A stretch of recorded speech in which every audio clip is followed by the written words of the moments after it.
My parents sold my inheritance to pay off my sister's debts, so I turned one email into their worst regret. I'm 29, and 3 months ago I discovered that my parents had been systematically draining my inheritance for 2 years to cover my sister's gambling debts. What they didn't know was that one forwarded email would give me everything I needed to destroy the lie they'd built their perfect family image on. My name is David, and this is about how I learned that being the responsible child just means you're the one whose life gets sacrificed when the golden child screws up. Let me paint you the picture of my family because context matters here. My parents, Robert and Linda, are what you'd call pillars of the community. Dad's been a deacon at our church for 15 years. Mom runs the local charity drive every Christmas. They raised me and my sister Rachel with what they called strong family values, which apparently meant Rachel could do no wrong and I could do no right. But I was too naive to see it back then. Rachel is 3 years older than me and has always been what my parents called free-spirited. What they didn't call her was a gambling addict, but we'll get to that. Growing up, Rachel was the artistic one, the creative one, the one who marched to her own drum. I was just the boring kid who got good grades and stayed out of trouble. Guess which one got more attention? The dynamic was subtle but constant. When Rachel failed her college algebra class twice, my parents hired her a tutor and talked about how math just wasn't her strong suit. When I struggled with my first accounting course, Dad told me I needed to work harder and figure it out myself. When Rachel bounced between 3 different majors and took 6 years to graduate, they praised her for exploring her passions. When I finished my business degree in 4 years with honors, they barely acknowledged it at my graduation dinner. I used to think it was just their parenting style. Some kids need more support, right? Some kids are naturally more responsible.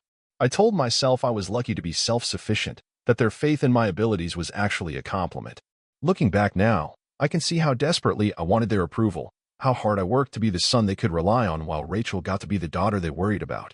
When our grandfather died 4 years ago, he left each of us $85,000 in a trust. The money was supposed to be accessible when we turned 30 or earlier in case of emergency with parental approval as trustees.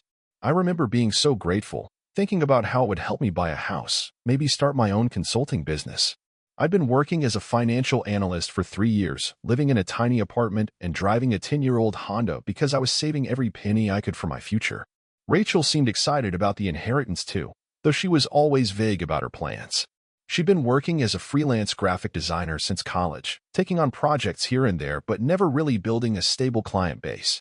She lived in a nice one-bedroom apartment downtown, drove a newer car than mine, and always seemed to have money for concerts, weekend trips, and expensive dinners out. I assumed she was just better at the feast or famine lifestyle that comes with freelance work. What I didn't know was that Rachel had been secretly gambling online for years. Poker, sports betting, some cryptocurrency trading thing that was basically just gambling with extra steps. By the time Grandpa died, she was already in deep. Like $40,000 deep, with more piling on every month. The first sign something was wrong came about 2 years ago.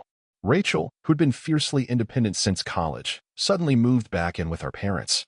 She said it was to save money and focus on building her portfolio, but I noticed she seemed different. Stressed all the time. Jumpy. Always checking her phone with this anxious look on her face. When I asked Mom about it, she got that protective tone she always used when discussing Rachel. Your sister is going through a transitional period, David. She needs family support right now. I figured it was just Rachel being Rachel, cycling through another phase. Maybe she'd had a bad breakup or lost a big client. She'd always been dramatic about setbacks.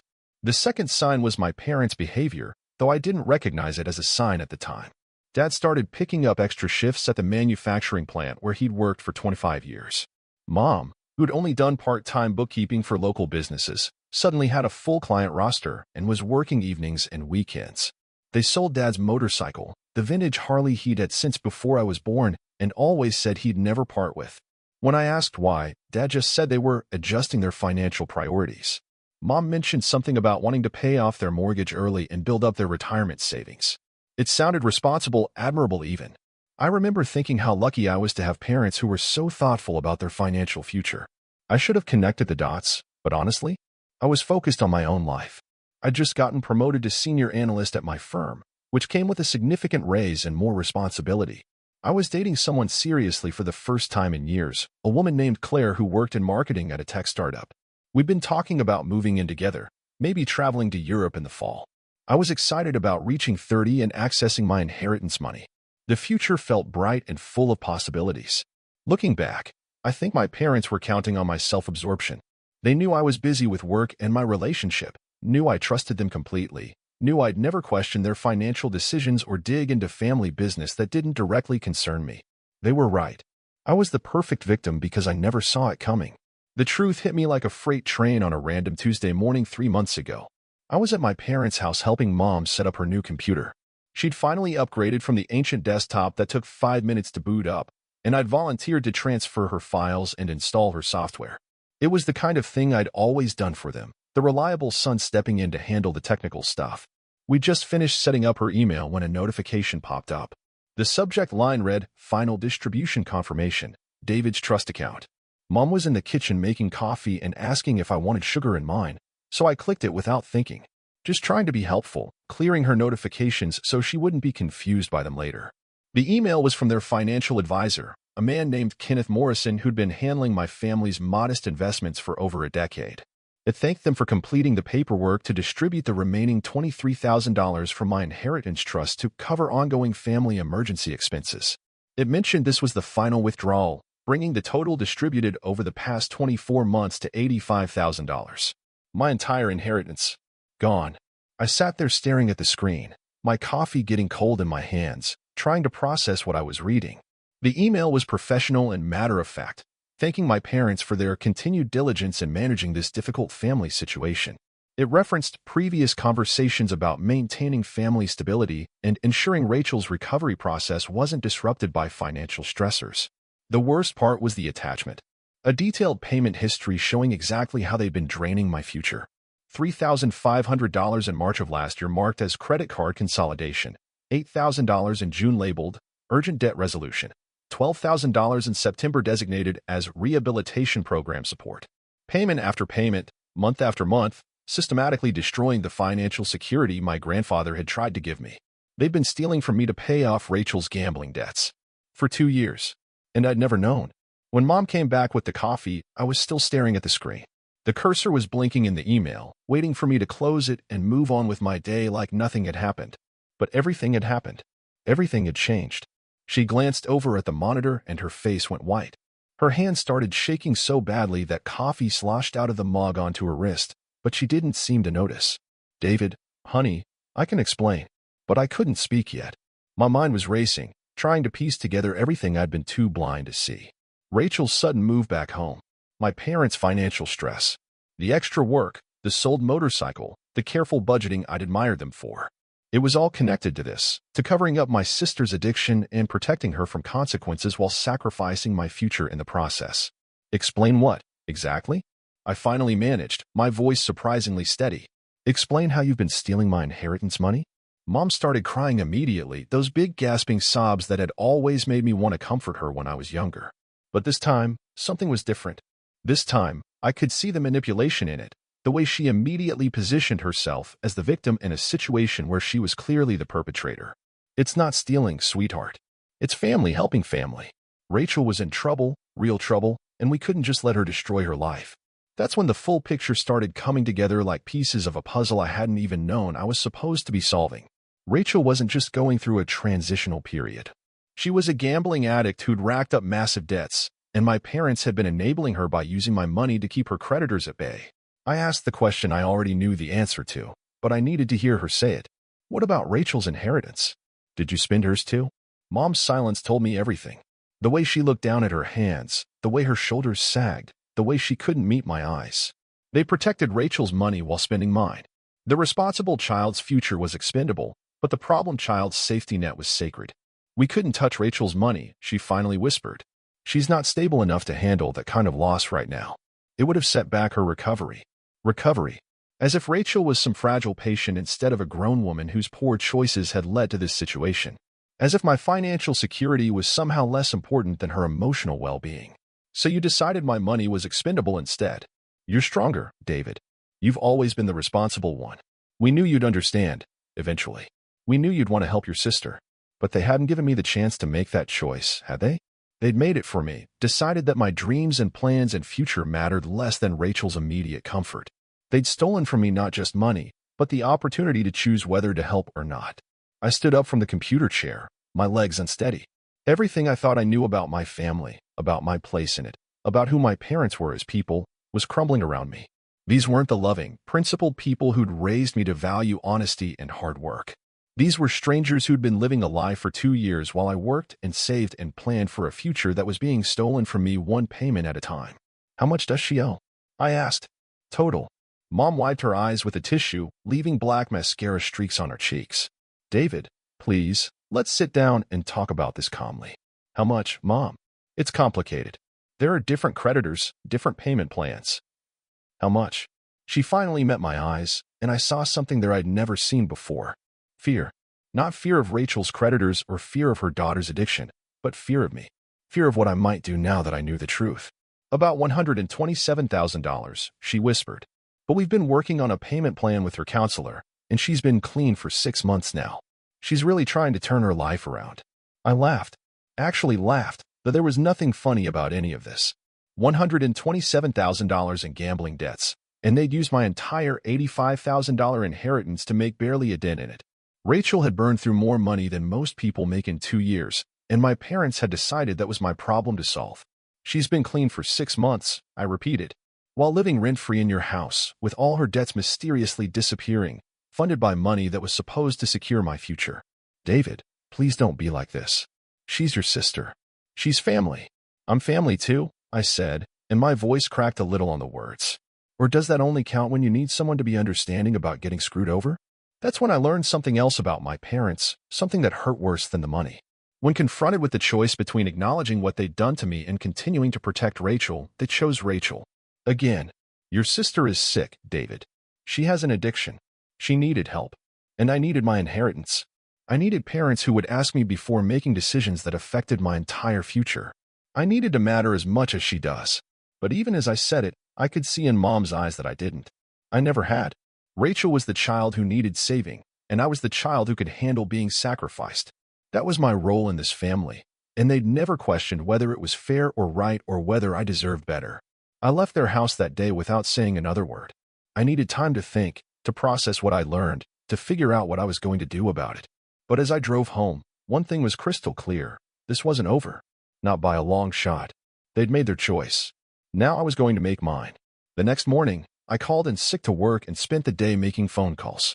First to Kenneth Morrison, the financial advisor, pretending I needed some paperwork for tax purposes. He was happy to help, emailing me complete transaction records for both my trust and Rachel's. Seeing the numbers laid out in black and white made my stomach turn.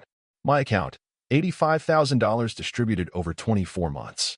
Rachel's account, untouched, still earning interest, still waiting for her 30th birthday. Then I called a lawyer. The consultation was supposed to last an hour, but we talked for almost 2. The lawyer, a sharp-eyed woman named Patricia Chin, reviewed the trust documents and transaction records with growing interest. When I finished explaining the situation, she leaned back in her chair and shook her head. This is fraud, she said simply. According to the trust terms, any distribution over $10,000 requires written consent from the beneficiary if they're over 25. Since you were 27 when the large withdrawals started, they needed your signature. Did you sign anything? I hadn't, which meant they'd been forging my consent for 2 years. What are my options? I asked. She smiled, and it wasn't a particularly pleasant expression. Oh, you have options. Civil suit for the full amount plus damages. Criminal charges for fraud and forgery. And since your parents were acting as trustees, there could be additional penalties for breach of fiduciary duty. But I didn't want to send my parents to prison. I just wanted them to understand that actions have consequences, that they couldn't steal from me and expect me to smile and forgive them because it was all in the name of family. What if I wanted to handle this privately first? Give them a chance to make it right before involving the courts? Patricia nodded approvingly. Smart approach. We draft a formal demand letter laying out what they've done and what you want from them. Give them a reasonable deadline to respond. If they don't comply, then we escalate. We spent the next hour crafting the letter. It was beautiful in its simplicity, laying out the facts without emotion or accusation. Just the truth, what they had done, what laws they had broken, and what I expected them to do to make it right. By the time I left Patricia's office, I felt something I hadn't felt since opening that email. I felt powerful. For the first time in my life, I wasn't just the responsible son accepting whatever my family decided was best. I was someone with options, with leverage, with the ability to demand the respect I'd never been given. The letter went out the next day, delivered by a process server to ensure there was no question they'd received it. Then I waited. The phone started ringing about 2 hours after they got the letter. First Mom, crying and asking how I could do this to them. Then Dad, angry and accusing me of trying to destroy the family over money. Then Rachel, screaming about how I was trying to steal her inheritance out of spite. I didn't answer any of their calls that day. I needed them to sit with the reality of the situation before we talked. Mom showed up at my apartment that evening. She looked like she'd been crying for hours, and she had a folder of papers with her. When I opened the door, she practically collapsed against the frame. "Please," she said, "please don't do this to us. We're your parents. We love you." I let her in, and we sat at my kitchen table. She spread out the papers, bank statements, loan documents, payment records. She walked me through their entire financial situation, trying to show me how desperate things had been, how they'd had no choice. "We never meant to hurt you," she said, her voice shaking. "We thought we were doing what was best for everyone. Rachel was in such a bad place, and you were doing so well. We thought we could make it work." I asked her the question I'd been wanting to ask since this all started. "Why didn't you just ask me?" She was quiet for a long time. Then, "Because we knew you'd say no." There it was. The truth. They knew what they were doing was wrong, knew I wouldn't consent to it. So they just did it anyway and planned to deal with the consequences later.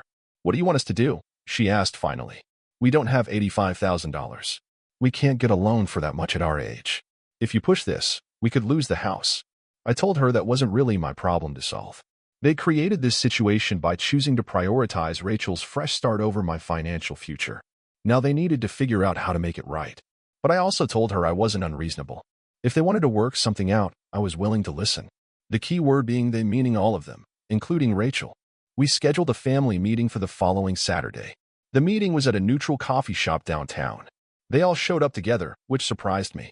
Rachel looked uncomfortable, but she was there. Dad started by saying they'd been talking as a family about how to resolve this situation. I stopped him right there and said we needed to be clear about what this situation actually was.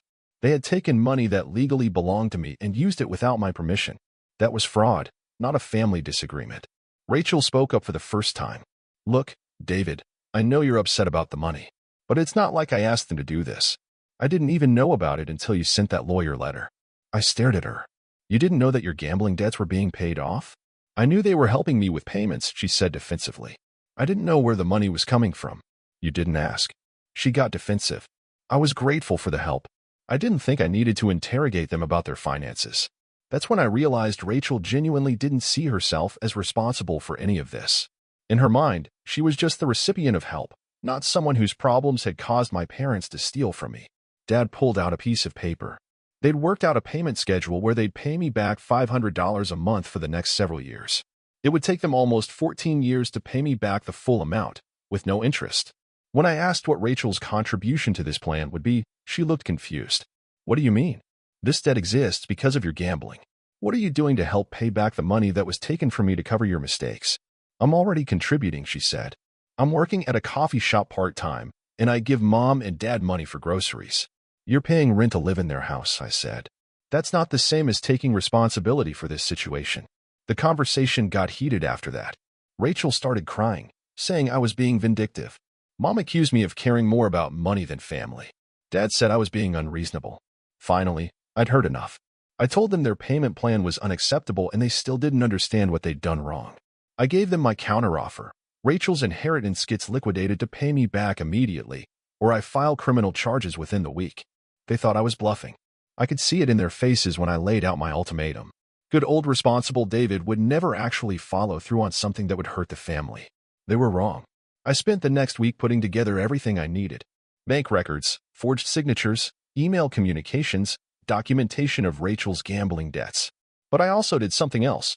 I started investigating my parents' finances more closely. What I found was worse than I'd imagined. Remember how I mentioned they were pillars of the community? How Dad was a church deacon and Mom ran charity drives? Well, it turns out that when you're systematically defrauding one child to enable another child's gambling addiction, you get creative with money. I found evidence that Dad had been borrowing from the church's building fund to help cover Rachel's debts, planning to pay it back from my inheritance money. Mom had been skimming from charity drive collections for the same reason. They hadn't just stolen from me. They'd been stealing from their church and their community, all to protect Rachel from facing reality. I compiled everything into folders and made copies. Then I wrote 3 letters. One to the police, one to the church board, and one to the local newspaper. But I didn't send them yet. Instead, I invited my parents over for dinner. Just the two of them.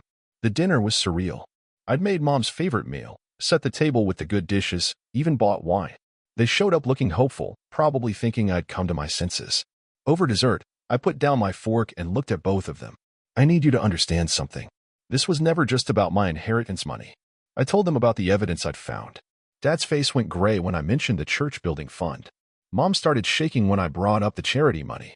You turned into criminals to protect Rachel from consequences, I said quietly. You stole from me, from your church, from families who needed that charity money. And for what? So she could avoid bankruptcy? I pulled out copies of all the evidence and spread them across the table. Here's what's going to happen. You're going to liquidate Rachel's inheritance and pay me back immediately. You're going to confess to the church board and resign. You're going to pay back every penny you stole from charity. And you're going to tell Rachel her free ride is over. Dad found his voice. And if we don't? I gestured to the evidence. Then tomorrow morning, the police, the church board, and the newspaper all get copies of this. They sat in stunned silence. Finally, Dad asked, what about Rachel? She'll have what she should have had 2 years ago. The consequences of her choices. 3 days later, I received a cashier's check for $91,000, my inheritance plus interest. Dad resigned from the church board. Mom stepped down from her charity work. Rachel moved out and got a full-time job. We don't talk much anymore. The trust is gone, and I don't think it's coming back. But I'm not angry anymore. I'm free. I used the money to buy a house and start my consulting business. For the first time in my life, I'm not the responsible child who has to sacrifice for everyone else's mistakes. I'm just me, making my own choices. Sometimes I wonder if I was too harsh. But then I remember they had 2 years to do the right thing. They chose Rachel every single time. Now they get to live with that choice, just like I had to live with theirs. Maybe that makes me vindictive. Or maybe it just makes me someone who finally learned that family loyalty has to go both ways to mean anything at all.